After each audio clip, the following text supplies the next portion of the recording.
Potere al popolo. È morto Zichichi, fisico e grande divulgatore della scienza in TV, aveva 96 anni. Questa è l'apertura del sito del Corriere. L'ultima intervista: Darwin, la teoria non è scienza. Dal sito del Corriere a quello di Repubblica, anche qui è morto il fisico Antonino Zichichi, il padre dei laboratori del Gran Sasso, aveva 96 anni.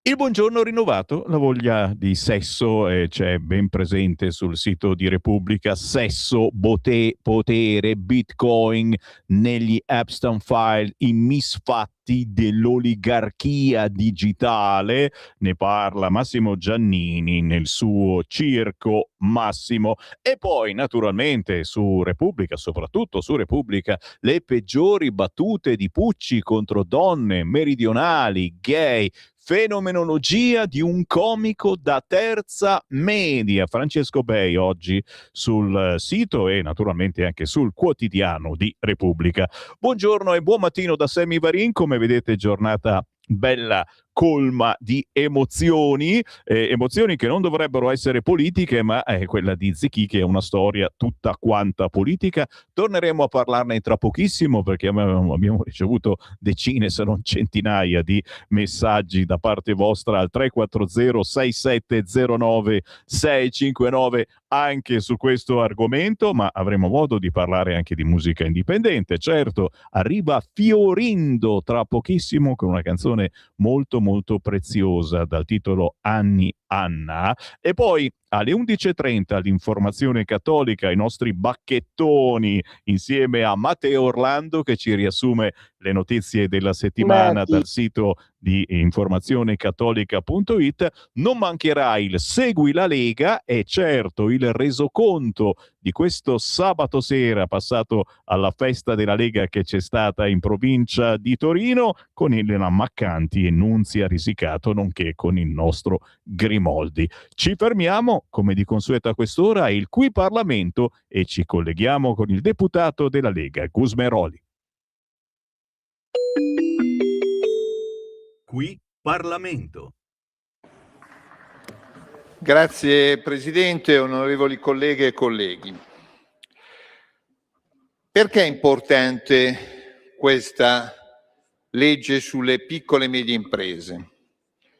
Intanto dal punto di vista simbolico, perché questa è una legge che doveva essere fatta tutti gli anni e non è mai stata fatta, mai stata affrontata. Da adesso verrà fatta tutti gli anni. È il primo anno in assoluto, dopo un decennio e oltre, che si parla di una legge annuale come la manovra di bilancio, come la legge sulla concorrenza. Adesso, da oggi, c'è una legge annuale sulle piccole medie imprese. Un altro valore simbolico: questa è una legge che ha fatto 3 passaggi in Parlamento. Siccome si critica che il Parlamento non sia centrale, in Commissione, nella Commissione Attività Produttive che ho l'onore di presiedere, c'è stata una grande discussione, una grande opera d'ascolto e oggi approviamo al terzo passaggio una legge sul 95% delle piccole e medie imprese che hanno da 0 a 10 dipendenti. Cioè il 95% delle attività economiche italiane sono microimprese e fanno la differenza. Hanno una resistenza alle crisi, alle difficoltà che non hanno nessuna impresa in altre parti d'Europa. Questa legge sulle piccole e medie imprese affronta temi e dovrà affrontare tutti gli anni temi quali la complicazione burocratica e fiscale. Noi siamo i primi al mondo in quanto a burocrazia fiscale. Si stanno facendo passi avanti, altri ne dovremo fare, però io ho ascoltato alcuni interventi con grande attenzione delle minoranze, però quel Stefano che è stato evocato da una minoranza e che al 27 fa fatica a pagare gli stipendi, fa fatica anche a pagare le imposte, le entrate, e quando qui dovevamo approvare la rateizzazione lunga per non colpevolizzare chi dichiara le imposte e non riesce a pagarle, queste stesse minoranze che invocano l'aiuto a Stefano si sono sottratte. Hanno parlato di un condono che condono non è, ma che loro in passato hanno ampiamente votato, in certi casi condoni veri come il rientro del denaro dall'estero, non l'aiuto a chi ha dichiarato e non è riuscito a pagare. Allora ricordiamoci, quando evochiamo l'aiuto alle piccole e medie imprese, bisogna essere presenti sempre, non quando si è all'opposizione, ci si sottrae e si invoca qualcosa che non è. Perché? Perché molte imprese hanno problemi di liquidità e fanno fatica proprio per pagare le banche, per pagare i fornitori, per pagare i dipendenti, non riescono a pagare i contributi e le tasse, che hanno regolarmente dichiarato. Non sono evasori e non sono condoni. Ricordiamocelo bene. Altra cosa importante, questo provvedimento, siamo d'accordo, non è un provvedimento epocale, ma è un primo passaggio e ogni anno il mondo delle piccole e medie imprese vedrà un'attenzione che non ha mai avuto in passato. Sono imprese che trasformano idee in laboratori, trasformano i talenti in mestieri e la politica deve stargli vicino. E si sta vicino anche con la semplificazione, si sta vicino con la riforma del Confidi che è dentro in questa legge delle piccole e medie imprese, perché quando si parla di accesso al credito non c'è solo il credito bancario, c'è il credito bancario insieme alle garanzie dei Confidi. E questo è molto importante, anche se ci sono poche risorse, la riforma dei Confidi porta grandi risorse alle piccole e medie imprese perché le aiuta nei momenti di difficoltà e nei momenti in cui devono fare gli investimenti, e gli investimenti fanno crescita economica. Negli interventi precedenti ho sentito che non c'è un intervento, non ci sono interventi anche in manovra di bilancio sulla crescita economica, che sono tutti interventi stile austerity e che porteranno alla recessione.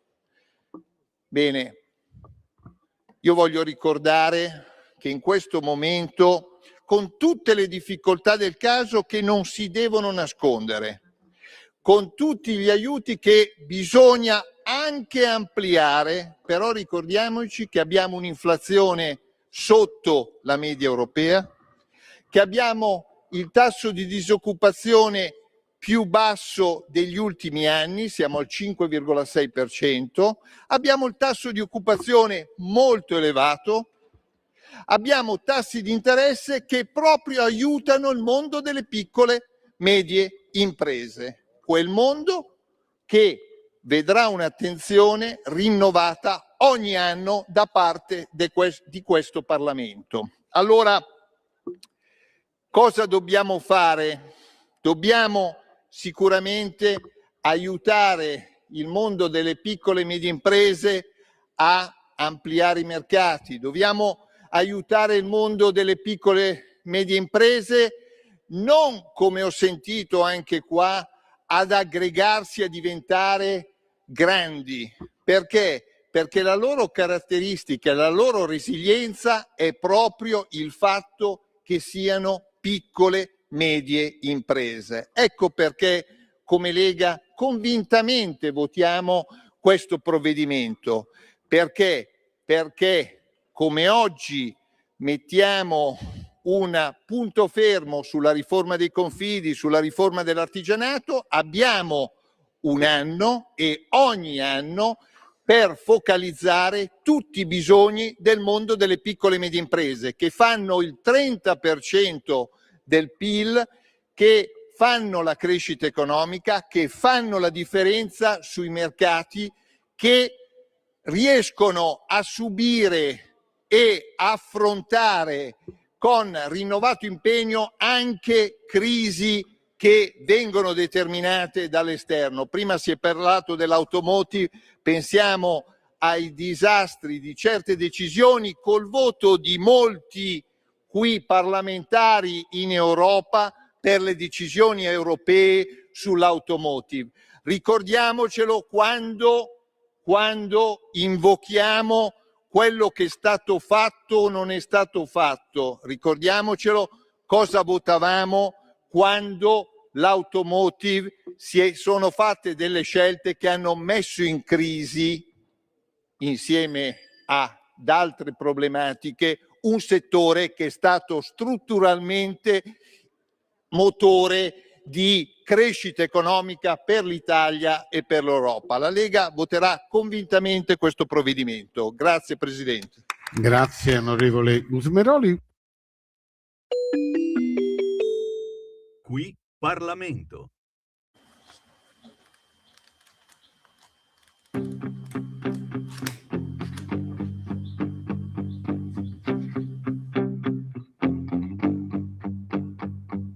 Voglio cominciare dal giorno in cui ti ho ricevuto per il compleanno, proprio il momento esatto in cui ti ho visto sul tavolo, perché quello dell'acquisto, anche se c'ero io, non conta. Venerdì 12 giugno mi sono svegliata alle 6, ovvio, era il mio compleanno. Biciclette, ragazze come rondini, forcine, nastri e pettini. Quando la guerra finirà, capelli lunghi e musica, lanterne fisarmoniche e gite in barca e bibite. Quando la guerra finirà, dalla soffitta di Amsterdam gli aerei passano, vanno più in là, la radio arriva da oltre il mare, buone notizie, ma c'è ancora da aspettare. E allora scrivimi da dove hai smesso, scrivimi da quell'agosto, scrivimi da dove tu sei. Scrivimi che cosa aspetti, scrivimi il tuo indirizzo, scrivimi dovunque tu sei. Vorrei incontrare il tuo sorriso, i tuoi occhi nel chiasso del paradiso. A me resta un diario che finisce a rumore di stivali e di grida, e martellate al cuore.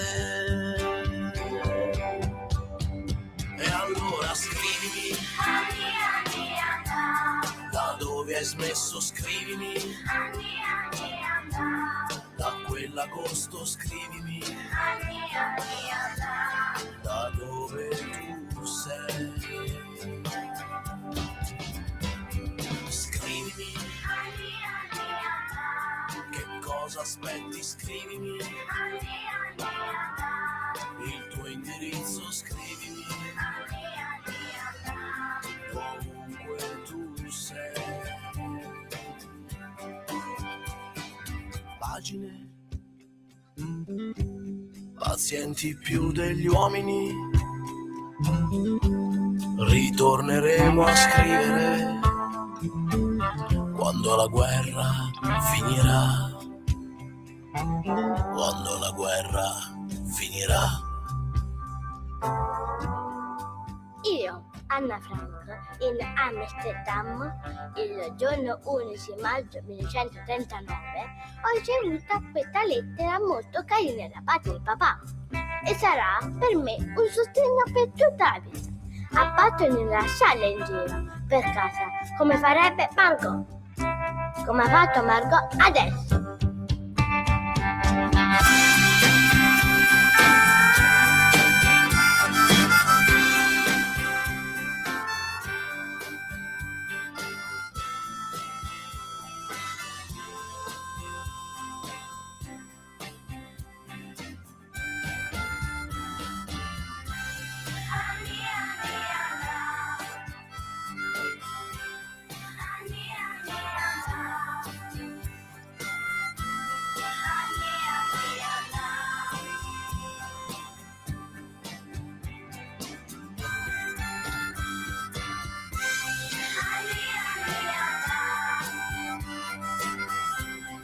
È bello trasmettere artisti indipendenti perché sono molto più coraggiosi degli altri, riescono a essere originali, uscire da un certo pensiero unico, come ha fatto Fiorindo dall'Abruzzo, che con questa Anna ha voluto ricordare uno dei simboli più noti della Shoah grazie al suo diario, Anna Frank. Lo abbiamo con noi. Fiorindo, buongiorno. Buongiorno. Mi è piaciuta questa canzone, non avrebbe sfigurato anche su qualche palco più importante. Oggi la polemica, lo sai, è su Pucci che ha dovuto ritirarsi da Sanremo perché avrebbe detto forse cose che non avrebbero fatto piacere a qualcuno. Fatto sta che Fiorindo dall'Abruzzo, Fiorindo Tittaferrante per essere esatti, musica d'autore, folk, influenze letterarie, la sua grande capacità è quella di fondere poesia, musica e impegno sociale, creando canzoni che toccano il cuore e la mente. Fiorindo, perché questa canzone? Perché in questo momento o era un qualcosa che già stava bollendo dentro di te? Fiorindo Tittaferrante. Sì, ma guarda, questo brano in realtà è solo un'anticipazione di un disco che uscirà questa tarda primavera, insomma, dove si parlerà di tante figure.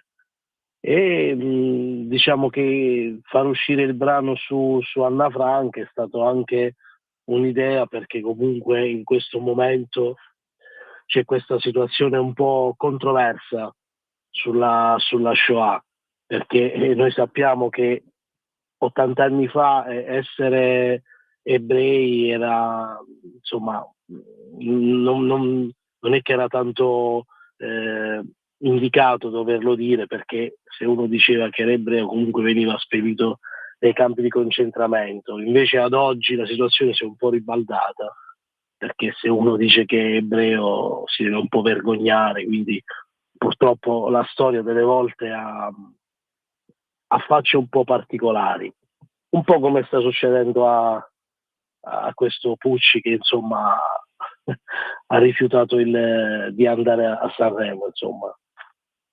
Sì, siamo un po' diventati schiavi anche, secondo me, dei social, di questi leoni da tastiera che moltiplicati per molti, poi non sappiamo quanti siano veri, quanti non lo siano, diventano pericolosi, minacciando nel caso di Pucci lui e la sua famiglia e nel caso degli ebrei abbiamo visto anche gesti violenti, violentissimi negli ultimi anni. Ti dico, a me fa piacere comunque che la musica serva anche a far pensare, qualunque essa sia, deve riuscire a far pensare e ci sono artisti non scontati come Fiorindo, Tita Ferrante, che come vedete non fa giri di parole. Fiorindo, parlaci un po' di te perché sappiamo poco di te. Ti dico la verità, ti ho cercato anche su Instagram, non sono riuscito a trovarti su Instagram, mentre su Facebook ci sei, mi hai scritto anche, mi hai chiesto l'amicizia e te l'ho data. Fiorindo, Sì, parlaci di te, sì. dai. Ma sì, guarda, io sono 25 anni, insomma, che faccio musica, ho all'attivo 3 album dove ho trattato vari temi, insomma, su storie vere, storie di attualità che possono ricordare alla diga del Vajont, al, ehm, a Vincent van Gogh, al terremoto dell'Aquila che avvenne nel 2009 e tante altre, Pasolini, insomma, ho trattato anche Pasolini, ho trattato Fedra, che è una storia dell'antica Grecia, ma comunque sul web, su Spotify, su YouTube, insomma, è molto facile trovarmi, basta scrivere Fiorindo, Titta Ferrante, poi eh, tant'è che anni fa feci un brano anche assieme a un mio carissimo amico che è lì a Milano, Massimo Priviero. E là, e questo lo conosciamo bene. Sì, sì, sì, che ha inciso Bandito, un brano che parlava di una storia vera e lui è intervenuto in maniera magistrale, insomma, lui Massimo è fantastico. E, sì, questo insomma è la mia storia. Adesso a breve sto facendo questo album dove tratterò di vari temi, anche un po' forse scomodi, ma è giusto che qualcuno ne parli, insomma, anche sul fatto dell'intelligenza artificiale, di quale sbocco sta avendo in positivo e in negativo sulla nostra società. Ci piace chi argomenta su argomenti scomodi, ci piace molto, per cui come minimo Fiorindo restiamo in contatto adesso che abbiamo aperto questo collegamento. Certo. Il prossimo singolo me lo devi inviare, lo facciamo sentire e lo commentiamo insieme perché non so se lo sai, ma la nostra radio si chiama Radio Libertà.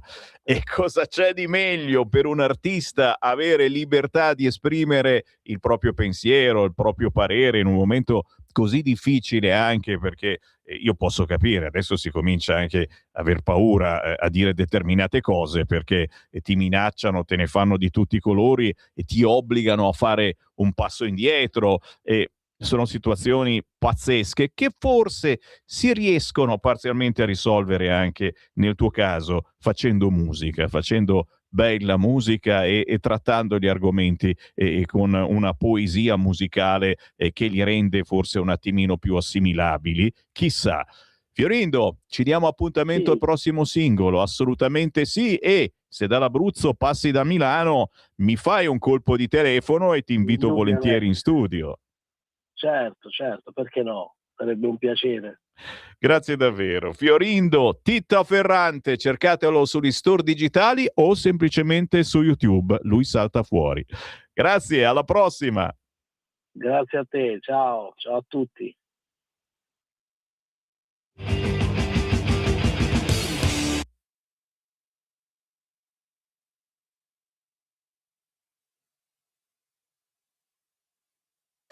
Un nuovo modo per sostenere la tua radio. Visita radiolibertà.net. Ti basta un click e potrai versare il tuo contributo volontario direttamente online. Potrai donare con ogni tipo di carta di credito, anche prepagata. Ti aspettiamo online su radiolibertà.net. Sostieni la tua radio con il tuo contributo volontario. Radio Libertà. La tua radio. Diamo voce alla nostra gente.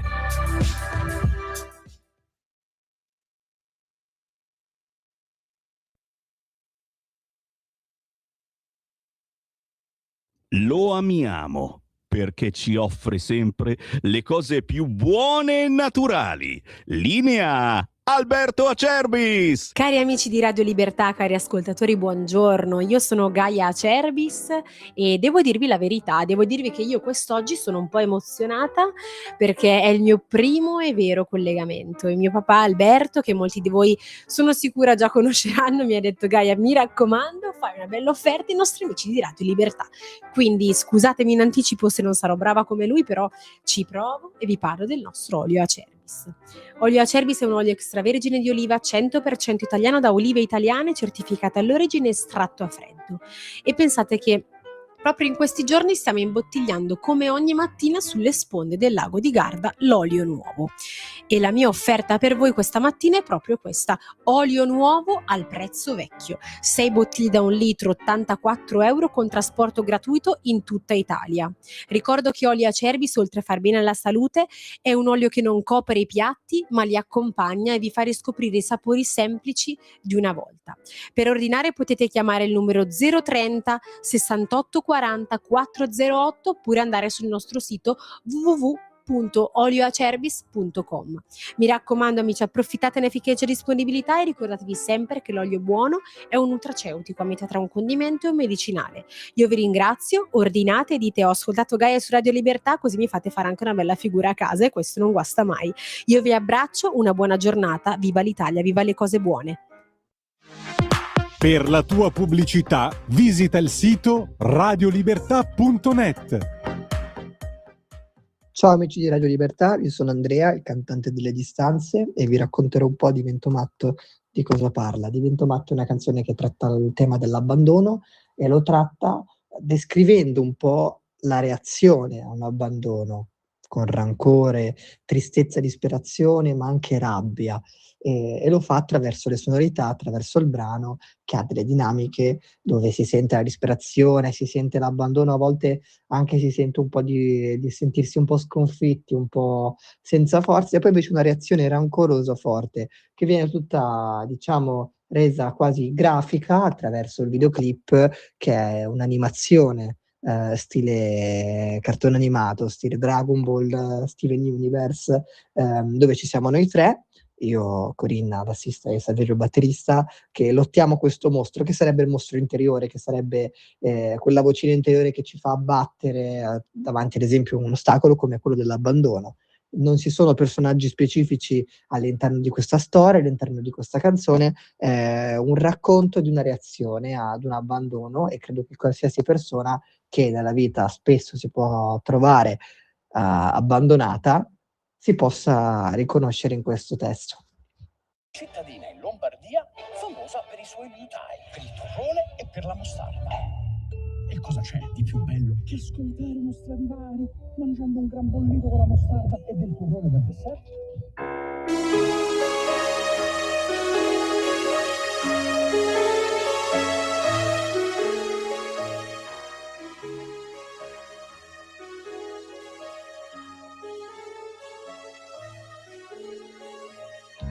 Non ne ho di forze se non ho te a fianco.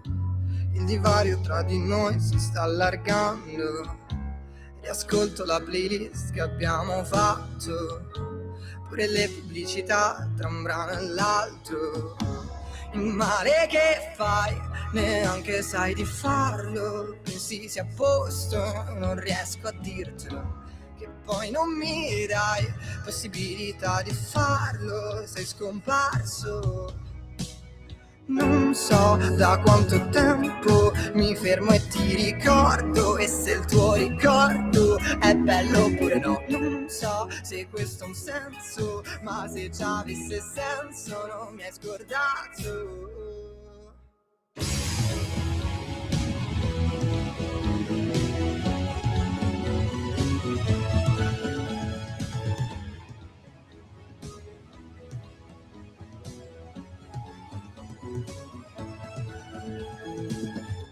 Diventavamo grandi un passo dopo l'altro, ridavamo solo insieme l'uno dell'altro, fantasticavi sul futuro mio, tu e di Marco, ma il mio l'hai deciso tu, tutto d'un tratto. Il male che fai, neanche sai di farlo, pensi sia a posto e non riesco a dirtelo, che poi non mi dai possibilità di farlo, di ascolto. Non so da quanto tempo mi fermo e ti ricordo, e se il tuo ricordo è bello oppure no. Non so se questo ha un senso, ma se già avesse senso non mi hai scordato.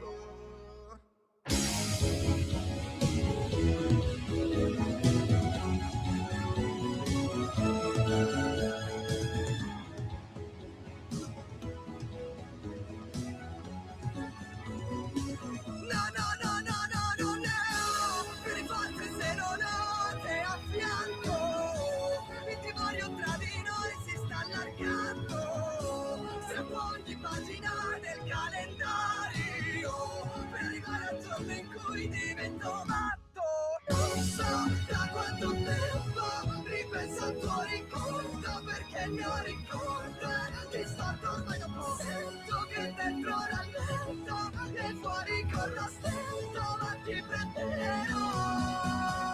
Sento che dentro rallento, il tuo cuore ormai si è spento, ma è vero o no?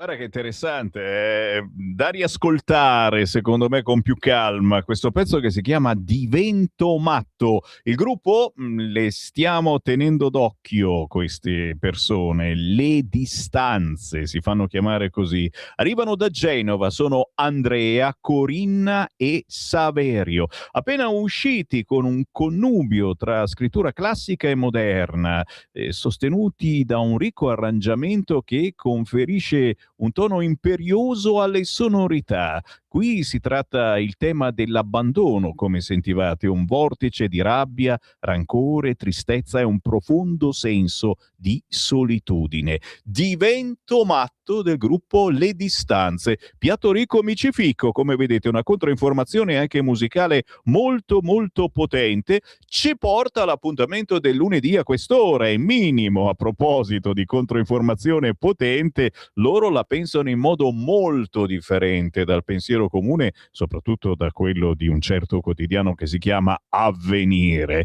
Sono i bacchettoni di informazionecattolica.it. Come ogni lunedì sentiamo cosa hanno scritto di nuovo sul loro sito. La linea a Matteo Orlando.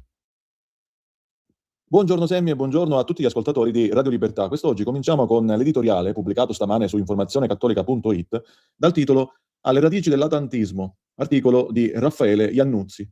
Questo testo ricostruisce le origini ideologiche dell'atlantismo a partire dalla Carta Atlantica del 1941 firmata da Roosevelt e Churchill. L'atlantismo nasce come progetto geopolitico globale fondato sulla vittoria totale contro l'asse e sulla impossibilità di paci separate, cancellando di fatto le sovranità nazionali. Secondo Iannuzzi non si tratta solo di un'alleanza militare, ma di una visione del mondo di tipo messianico e universalista. Le 4 libertà proclamate da Roosevelt vengono interpretate come giustificazione morale dell'espansione americana ovunque nel mondo. L'atlantismo si presenta così come evoluzione del wilsonismo e della dottrina Monroe, con gli Stati Uniti investiti del ruolo di poliziotto globale. La nascita della NATO nel 1949 rappresenta poi la formalizzazione di questo ordine occidentale. Tuttavia tale occidentalismo viene descritto come un monismo ideologico che tende al nichilismo, perché è privo di fondamenti reali ed è radicato solo in astrazioni morali. L'atlantismo diventa quindi un sistema di potere che si legittima attraverso dei valori universali, ma che in realtà dissolve le identità concrete dei popoli. Sempre stamane, con un altro editoriale, dal titolo Serve cavalcare la tigre di Matteo Castagna,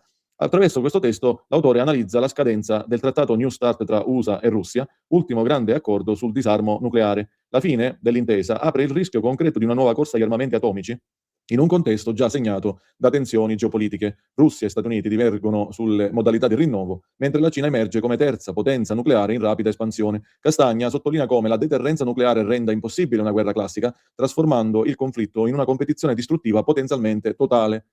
Secondo Castagna, figure come Trump, Putin e Xi incarnano il tentativo di lasciare un segno storico positivo, evitando lo scenario apocalittico. La conclusione di Castagna è pessimistica ma realista. La competizione nucleare appare strutturale all'ordine mondiale contemporaneo e solo un recupero di valori trascendenti potrebbe impedire il collasso finale.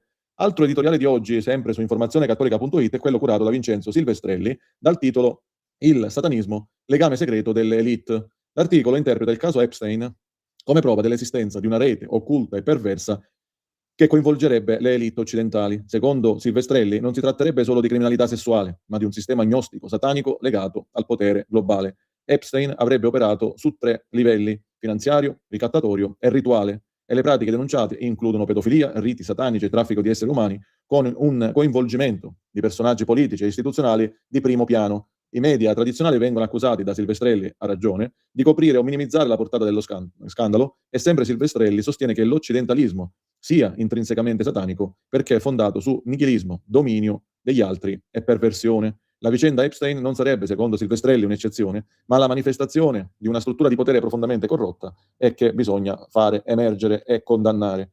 Il professor Marco Andreacchio, con un suo articolo che ci ha inviato dagli Stati Uniti, un articolo dal titolo Come rimontare alla caverna di Platone, nel suo testo ci propone una riflessione filosofica sulla condizione dell'uomo moderno, visto come prigioniero di una seconda caverna ancora più profonda di quella platonica.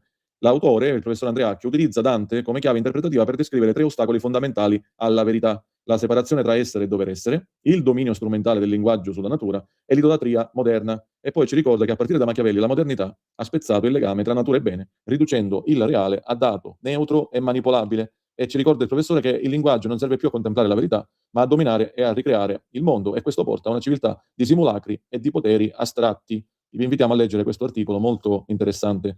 In un altro articolo, stavolta su Infobreak, stamane abbiamo parlato di quanto accade a Genova in un testo dal titolo Genova avamposto LGBT, ma con i soldi dei cittadini. Sì, perché il sindaco di Genova, Silvia Salis, finanzia la trasformazione della città in un avamposto LGBT con i soldi dei cittadini, che pagheranno lo stipendio di ben 156.000 euro in 3 anni, lo stipendio dell'attivista arcobaleno Ilaria Gibelli, nominata dal sindaco esperta consulente esterna LGBTQIA+ del comune. I compiti di Gibelli sono un cocktail gender dei più radicali che ci possano essere: promozione dell'identità alias e dell'identità di genere, diffusione di un fantomatico turismo LGBT, ritorno di Genova nella rete omosessualista RIDI e l'istituzione di programmi di formazione sui diritti LGBTQ+. Quindi, come immaginate, Genova va sempre più indietro. In un altro articolo, sempre stamane, abbiamo scritto che il comunismo non è morto, ha cambiato volto, linguaggio e strategie. Sì, perché il 9 di febbraio del 1950, con un celebre discorso in West Virginia, il senatore Joseph McCarthy affermò di possedere una lista di funzionari comunisti infiltrati nel Dipartimento di Stato americano. E noi, riflettendo su questo, al di là delle polemiche e degli eccessi che caratterizzarono quella stagione e quell'episodio in particolare, però riflettendo su questo abbiamo cercato di comunicare che il comunismo non è mai un avversario esterno, ma è una ideologia capace di penetrare all'interno delle istituzioni. Infatti oggi, a 70 anni di distanza da quei fatti, il comunismo ha semplicemente cambiato volto, linguaggio e strategie, perché sopravvive in forme culturali e ideologiche. Non si presenta più come rivoluzione armata, ma come progressismo. Si manifesta attraverso l'universalità, i media, le istituzioni culturali, e utilizza il linguaggio dei diritti per giustificare controllo e ingegneria sociale, per promuovere una visione collettivista e relativista dell'uomo, e quindi una visione che è pervasiva e che vuole normalizzare la perdita delle libertà individuali. Nei giorni scorsi, carissimo Semmi, abbiamo parlato anche di altre tematiche particolarmente scottanti. Per esempio, Angelica La Rosa ci ha fatto riflettere sul referendum e sulla riforma della giustizia, sulla consultazione che è stata ribadita per il 22 e per il 23 marzo prossimi, e attraverso il suo articolo ci ha invitato a votare sì, perché significa rafforzare la fiducia dei cittadini nella giustizia, aumentare la trasparenza e modernizzare le istituzioni, perché questo referendum non è un attacco alla magistratura, ma una riforma strutturale necessaria per rendere il sistema più equo, credibile e democratico. In un mio articolo, in una mia intervista, ho sentito il celebre Stefano Puzzar, vi ricordate i portuali di Trieste, no? Lui era diventato uno dei più famosi portuali di Trieste, che in una intervista interpreta la sentenza che è arrivata recentemente a Trieste, vale a dire l'assoluzione di 5 manifestanti anti-Green Pass, ha riferito, ci ha detto che quella condanna, quel tentativo di condanna mediatica e poi processuale, è stata una vergognosa rappresaglia contro i manifestanti ed era una rappresaglia politica, meramente politica. I manifestanti non erano naturalmente dei delinquenti, ma i cittadini che difendevano il diritto costituzionale al lavoro. Puzzar denuncia una deriva repressiva e invita a continuare la lotta per i diritti civili. E infine critica lo Stato per non avere chiesto scusa alle famiglie danneggiate dalle politiche sanitarie sia con il Green Pass che con l'imposizione della vaccinazione obbligatoria con sieri genici sperimentali. Poi abbiamo parlato di una notizia abbastanza curiosa. In Francia c'è un partito di ispirazione marxista-leninista che si chiama Frente Obrero, Fronte dei Lavoratori, che ha posizioni nazionaliste, si oppone alla regolarizzazione degli immigrati e promuove la remigrazione. Sì, avete sentito bene, un partito marxista-leninista che promuove la remigrazione e rivendica un patriottismo che unisca identità nazionale e lotta operaia, criticando l'immigrazione di massa, il multiculturalismo e l'islamizzazione della società. Sì, ripeto, avete sentito bene, un partito di sinistra contro l'islamizzazione della società. È un partito di sinistra che attacca anche l'ideologia di genere e il femminismo e difende la cultura tradizionale spagnola contro l'influenza americana e globalista. Quindi un partito sicuramente da conoscere. Poi abbiamo parlato dell'ennesima picconata ai diritti dei minori, perché una sentenza del Tribunale di Trieste ha riconosciuto una seconda madre in una coppia lesbica e questo ha provocato un cortocircuito perché la magistratura si viene a trovare, si viene a sostituirsi al Parlamento ed è qualcosa su cui i nostri politici dovrebbero difenderci. Poi, carissimo Semmi, per concludere, naturalmente abbiamo parlato del caso Epstein, dicendo che è il prodotto della idea folle che tutto possa essere comprato, perché i fatti che via via emergono in questi giorni, nelle prossime ore, nei prossimi giorni saranno sempre di più, sono particolarmente gravi e ci fanno riflettere su questa elite globale che purtroppo è protetta da segreti e da complicità, come nel caso di Epstein, ma Trump a quanto pare sta rendendo tutto pubblico. Infine, negli scorsi giorni, carissimo Semmi, abbiamo parlato sia di quando iniziò la fine della nostra sovranità monetaria, vale a dire quando l'Italia firmò il Trattato di Maastricht del 1992, sia del fascismo degli antifascisti, vale a dire dei terroristi che a Torino hanno attaccato le forze dell'ordine. Sono rimaste celebri le foto e video di quel gruppo di persone che hanno picchiato addirittura con un martello il poliziotto, e poi non parliamo delle scritte comparse ovunque, di danni che hanno provocato ovunque in giro per la città di Torino. Quindi questo odio ideologico lo abbiamo definito una forma di fascismo, forse sarebbe meglio chiamarlo stalinismo, o stalinismo, sì, è il termine più esatto, perché questo radicalismo distrugge la libertà che pretende di difendere a parole. Ecco, carissimo Semmi, grazie per l'attenzione, grazie per l'ospitalità e buona settimana a te e a tutti gli ascoltatori di Radio Libertà. Segui la Lega è una trasmissione realizzata in convenzione con La Lega per Salvini Premier. Sempre un piacere ascoltare le segnalazioni degli amici di informazionecattolica.it. Sono le 11:47 sul sito di Repubblica. Striscia rossa, rider sfruttati, controllo giudiziario per Glovo. Ci sarebbero paghe sotto la soglia di povertà. Tra poco gli appuntamenti da non scordare targati Lega, ma soprattutto i vostri WhatsApp, ragazzi miei. Come al solito ci avete inondato di segnalazioni, chi applaude, chi denigra, chi ama, chi odia tra virgolette. Non è vero e proprio odio, semplicemente ci sono le simpatie e le antipatie, ma è il bello della nostra radio, parlare senza filtri né censure. Ci siamo ritrovati la scorsa settimana, sabato, lo scorso weekend praticamente, a un appuntamento molto particolare, la bagna cauda, famoso piatto tipico del Piemonte, che si è svolta a Grugliasco in provincia di Torino. E qui, scusa se poco, facci vedere Francesco, guarda le foto, guarda il tavolone di Radio Libertà ben presente con i nostri gadget, gli orologi, i cappellini, i portachiavi griffati Radio Libertà, ragazzi miei. E devo e devo ringraziare il nostro Grimoldi, il Marco Grimoldi, responsabile gadget, che è andato lui a fare da rappresentante di Radio Libertà, visto che il sottoscritto, porco cane, alla fine ho avuto un calo di pressione e ho dovuto stare a casa. Guarda, mi sono mangiato le unghie delle mani e dei piedi, ma i due emissari, c'era il Grimoldi e il Lorenzo Grossi, che lavora con noi al sito di Radio Libertà, quello che mette in pagina molte volte anche la mia rassegna stampa, la trovate sul sito radiolibertà.net. Quindi Lorenzo e il Marco sono stati gli emissari di Radio Libertà, che sono riusciti a distribuire molti dei nostri gadget, a ricordare a coloro che erano presenti alla Bagna Cauda di Grugliasco come si ascolta Radio Libertà. Non sempre facile, bisogna ricercarci, come fare la spesa dal contadino. Non siamo più per il momento sul canale 252 del televisore, ma siamo sulla Radio DAB, siamo sul sito di Radio Libertà, sulla nostra app, siamo su Facebook e su YouTube. Addirittura la nostra rassegna stampa va in onda sulla pagina Facebook di Lega Salvini Premier, il che non è poco. Posso quindi ringraziare, oltre ai nostri emissari, centinaia e centinaia di persone che sono passati a salutarci al nostro gazebo, e in modo particolare, tra le padrone di casa, Elena Maccanti e Nunzia Risicato, che abbiamo anche per un saluto sul cursore, e ascoltiamole, Francesco, dal mio computer.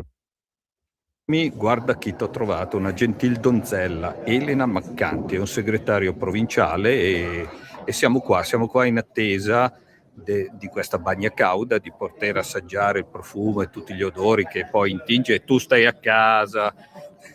Allora, innanzitutto ciao Sammy, noi siamo qui a Grugliasco, con me c'è anche Nunzia Risicato, che è il segretario di sezione della Lega di Grugliasco. Se vuoi far vedere, stiamo aspettando di mangiare la tradizionale bagna cauda alla quale Sammy naturalmente ha partecipato in passato. Abbiamo voluto riproporla, è un cibo della nostra tradizione, per cui la Lega, chi meglio della Lega può interpretare la tradizione anche sotto il profilo alimentare. È un'occasione per stare insieme, è un'occasione per essere come la Lega comunità, quindi un'occasione per parlarsi ed anche un'occasione per parlare degli ultimi avvenimenti politici. Noi parlamentari, insomma, e tutto il governo, possiamo tornare sul territorio questa settimana come sempre a testa alta. È stato approvato in Consiglio dei Ministri il nuovo pacchetto sicurezza, un nuovo pacchetto sicurezza che rinforza gli strumenti e le tutele per le forze dell'ordine, ma che tutela anche i più fragili. Penso per esempio ai provvedimenti.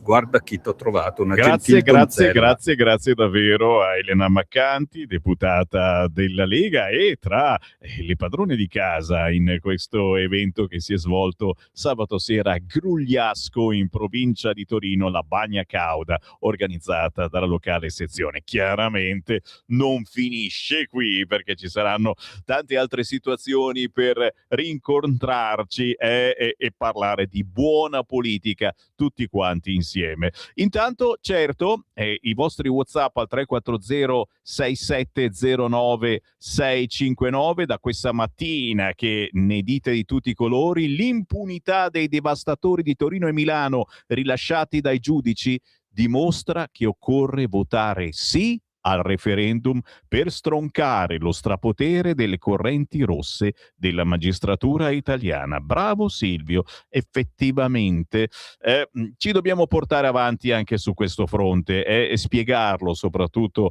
a tanti nostri amici che il 21-22 marzo, quel giorno insomma del referendum, bisogna assolutamente andare a votare per lanciare un messaggio forte, perché comunque, a mio parere, vincerà il sì, ma se dovesse vincere di pochissimo, lo sai come finisce che poi vanno avanti a fare quello che vogliono.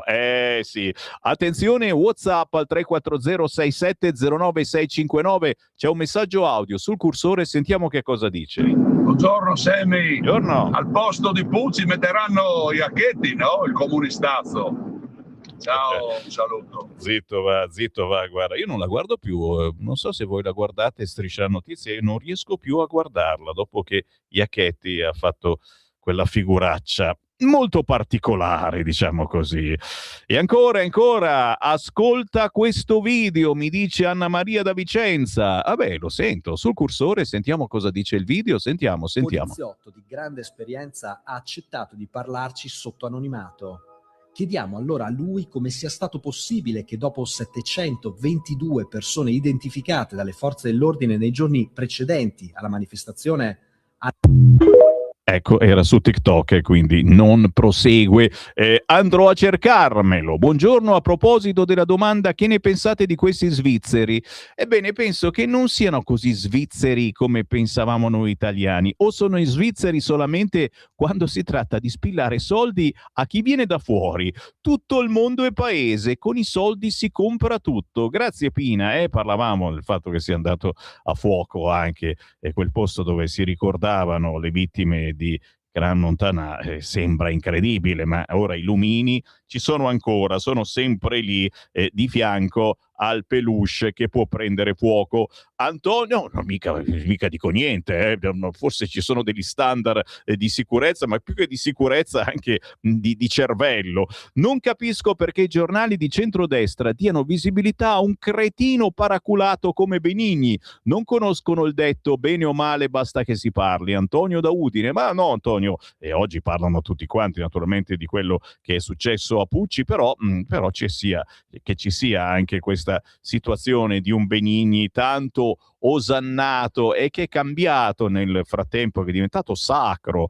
sembra per tutti gli italiani, è particolare, è vero? Oltre a nuove regole di ingaggio delle forze dell'ordine, immediatamente li dobbiamo fornire di nuove armi per contenere e arrestare i bloc mascherati. Ci sono reti che si lanciano per pescare chi rompe, dei bloccaggi con aste lunghe, con finali, bloccaggi che non permettono di muoversi se usati bene, salvano agenti e bloccano chi armato vuole uccidere per strada. La polizia li conosce, forniteli subito, date spazio a chi conosce queste cose, scrive Maurizio. Ombretta, grande stima per Molinari, ma proprio per questo non me ne voglia, non riesco a capire la sua ostinazione nel continuare a voler sostenere con i nostri soldi la corrotta Ucraina. Mi pare che Salvini la pensi diversamente, mi chiedo, non è lui il segretario, cara Ombretta? L'esempio che ti ho fatto dell'ingranaggio che continua a girare e noi dobbiamo farlo girare quando vai al governo, e così si può cambiare un pochettino, ma non più di tanto se sei al governo. Questo è il mio parere personale, naturalmente la Lega sta già facendo moltissimo per cercare di cambiare la situazione. Chiaro che se rompi l'ingranaggio non puoi far altro che uscire dal governo e l'ingranaggio viene sostituito con un altro ingranaggio. Adesso il suo mantra è abbaiare, rivolto a Vannacci. Un suggerimento: aggiunga anche scodinzolare, rivolto a Salvini. Oh, Gino il Pidino è ritornato tra noi e devi essere contento, Gino, perché Vannacci è passato dalla tua parte, è diventato un compagno. Dopo 35 anni in Lega sono in dubbio se continuare, perché per me la posizione sulla guerra non mi va, ma se penso che al governo potrebbero andare i sinistri mi vengono i brividi. È vero? Sono d'accordo, è per quello che forse è meglio continuare da questa parte. Ancora WhatsApp al 3406709659. Grazie a tutti coloro che ci scrivono anche nella trasmissione di Giulio Cainarca, il caso Garlasco, ma anche la strage di Erba, ed è bellissimo sentire che siete ancora tutti lì che aspettate la verità. E questa è una parola santa, la verità, chissà se arriverà.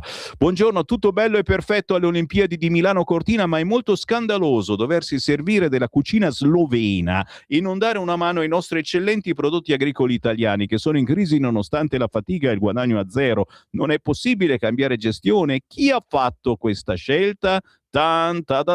Cucina slovena, approfondiremo certamente. Sapete che in rassegna stampa queste cose non possono sfuggirci.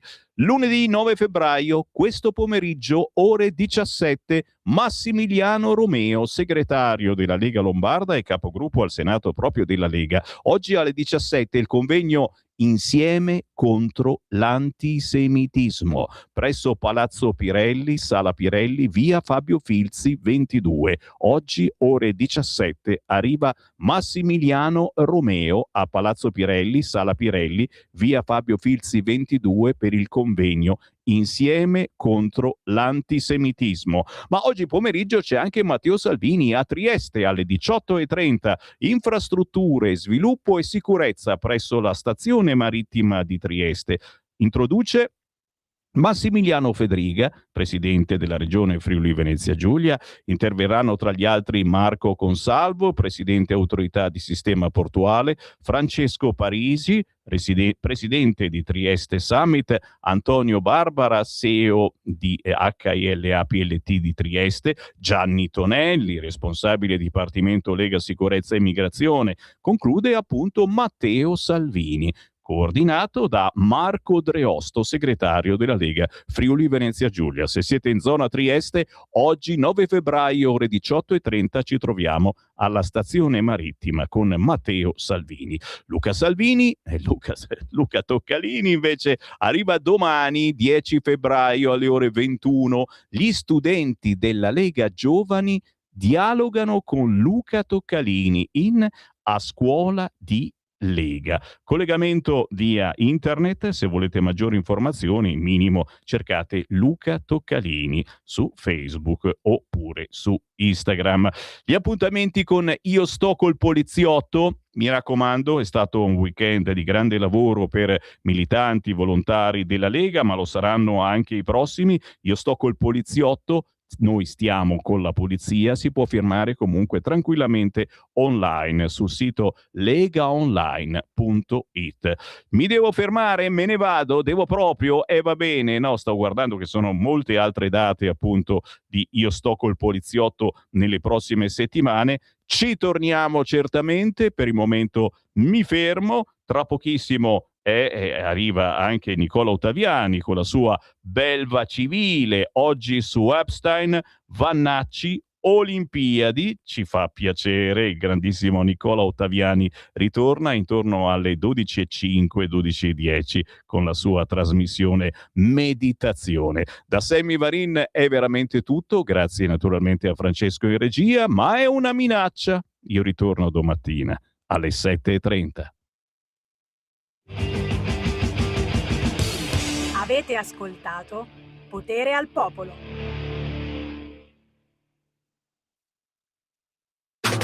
Stai ascoltando Radio Libertà, la tua voce libera, senza filtri né censura. La tua radio.